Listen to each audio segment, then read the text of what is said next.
Oo.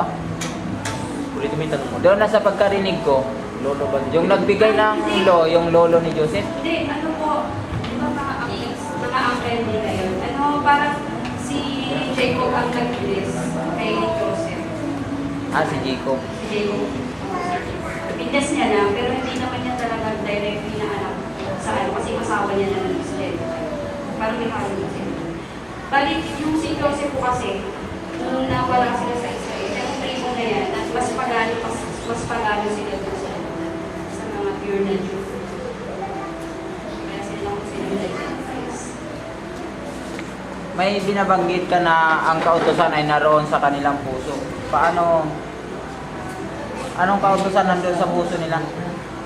Parang ano po, di ba po sa mga meron silang sinusundan dito sa Torah na may mga record silang ginagawa para ma-perform sila yung law na nakadepende sila kung ano nakasulat. Pero sa mga Gentiles po kasi yung Wala silang kautusan. Yung Gentile, wala silang kautusan.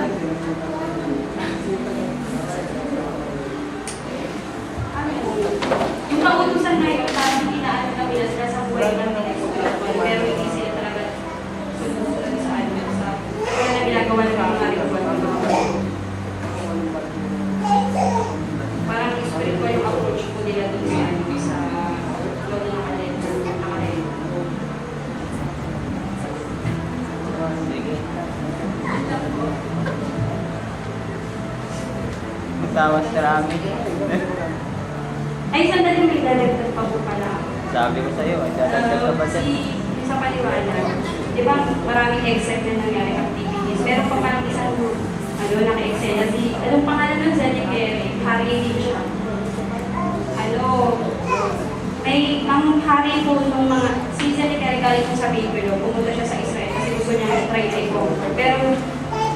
Pero yung hari naman yung timeline sa Israel, si Hezekiah.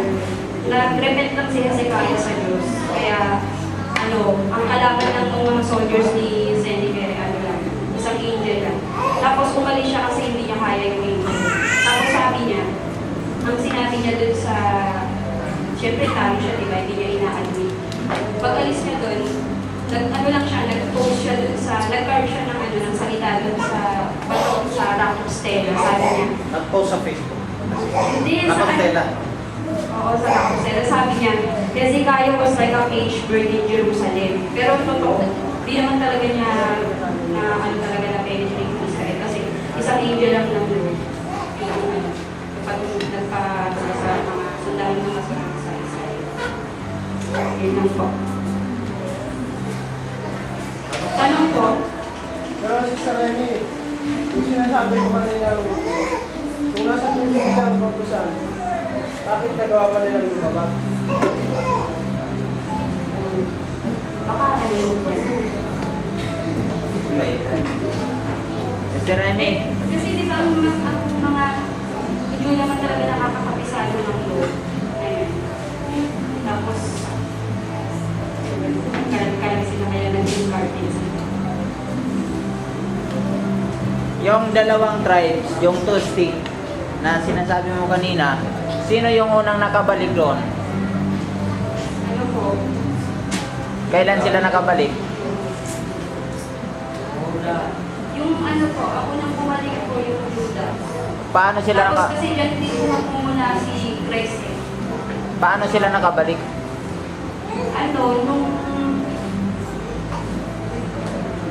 Yung mga, di ba nagkalat-kalat po sila, yung mga Zionist, parang pinipersecute sila ng mga ngayon. Pero hindi naman yung total na nakabalik sila, yung time lang po na i-convert sila sa Israel.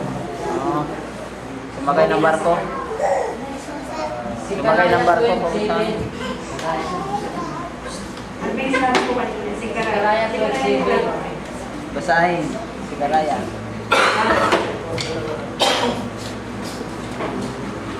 Mula 5, si Karaya 12, 5 hanggang 7. Level 5.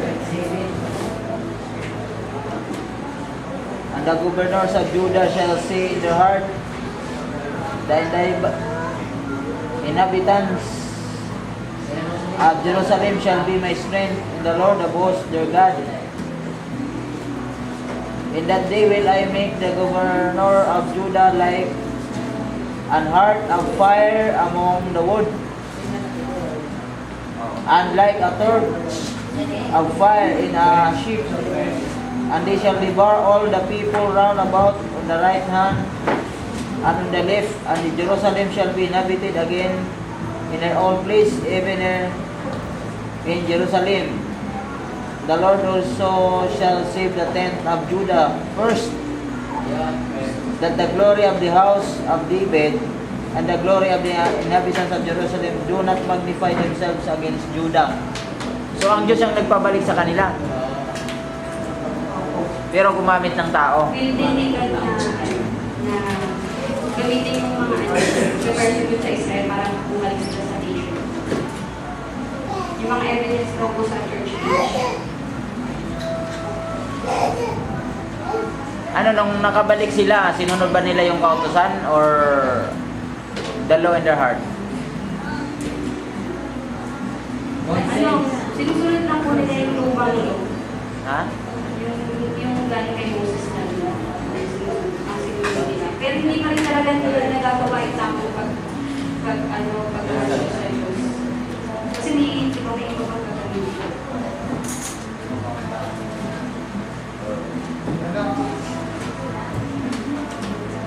Di ba yung topic mo, Tuesday? Kailan sila magiging one stick ulit? Tuesday ko ano yan, Israel? Tuesday ko, Joseph yan. Di ba yung plastic? Nabasa yun eh. Binabasa ko. Ezekiel chapter 36, Hindi ko makakita. Tuesday. Tapos the two stick become one stick. Hindi kasi iba ang application niya ng gusto eh. Siya po siya. Iba din pa. Iba din. Wala namang sinabi yung Magiging isa sila. Check mo sa magiging isa yan, sis.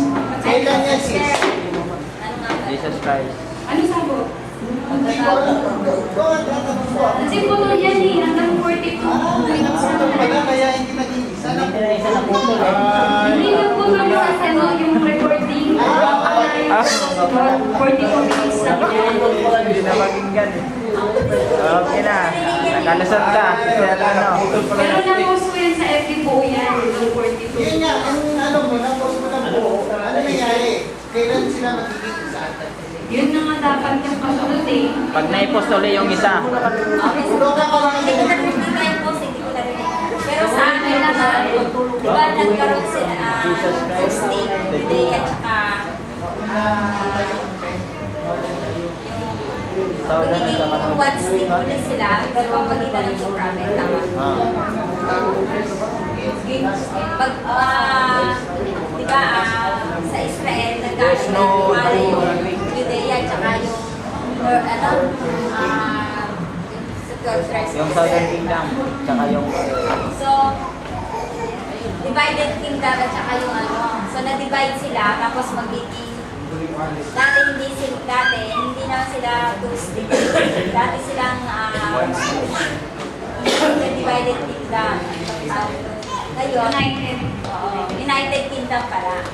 So, united ulit, basta pa mag-prophet. Pero sabi din po ni Brother Francis, pero mati sila. Ano yung muna yung isa eh? Kailan bumalik yung, kailan nagsimula ISIS? Na bumalik yung magiging one nation ulit sila. Kailan? Sa tingin? Kailan? Sa two prophets. Ibig sabihin, doon lang talaga sila mag-reunite sa Revelation. Pero sabi ni Brother Francis dun sa broadcast, yung dalawa na yan, minsan naglalaban sila, pero minsan magka-alyansa sila pag may gusto silang labanan niya. Oo, syempre, magkaisa. Since nagkaroon ng ano, Hindi kailan yan? Yung nga, sabi ni Brother Sige, okay. yung tintingin ko eh, Revelation. sa two prophets. Meron yung kasilyan sila na. nagkaroon ng ano, ng prophet din dito sa nag-start na, sabi ni Brother Jackson, nag-start sila ng bansa. So nagbalikan yung ibang mga Israel. Ang alam ko, 1948, bumalik yung Judah. Tapos 1990, yung 10 northern tribes. Nagbabalik Sabi ni Brother Francis, noong 1948, naging independent nation sila. Yes, Judah yan. Hindi yan sa Maria. Pero sabi mo niya, hindi rin yung ultimate. Partial na nagtanong namin. Kaya kailan yung punta mo?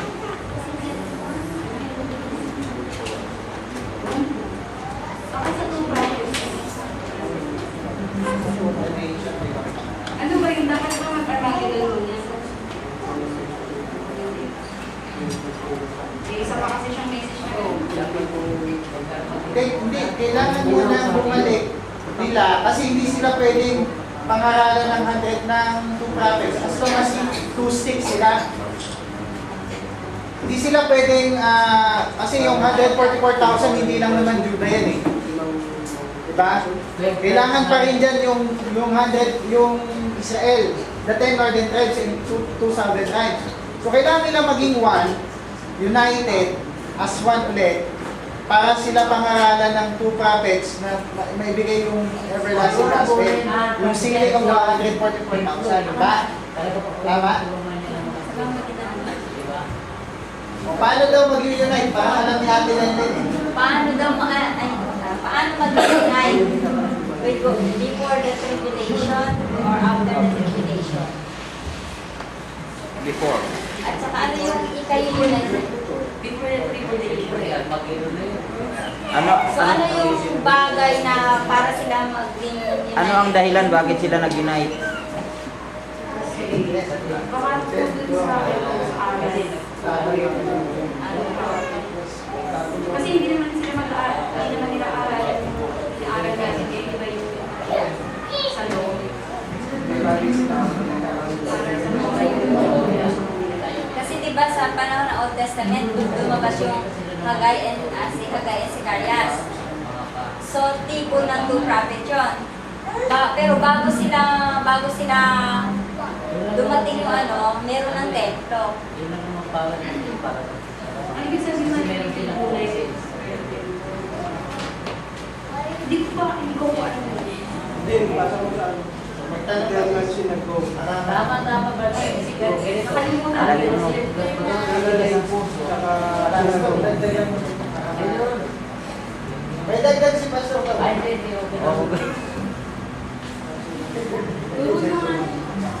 May dagdag ako. Dagdag ako na lang. Kaya ni Pastor.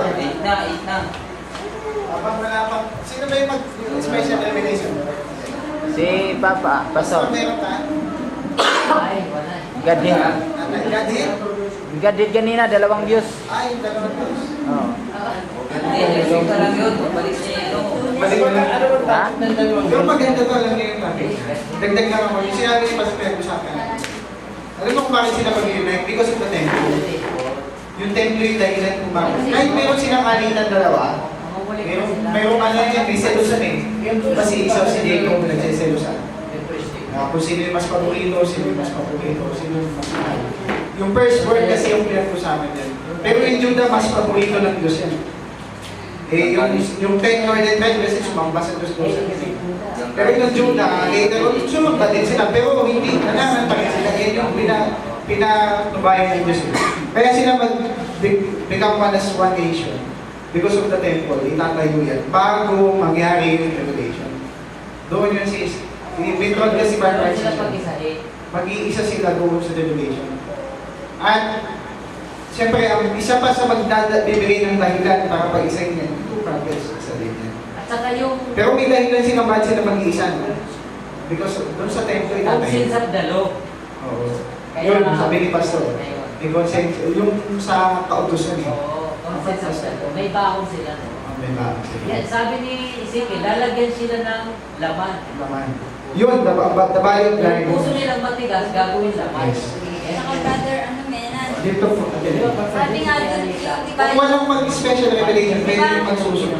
diba yung yung hindi lang yung Hindi the northern tribes at saka yung Judea, the northern tribes.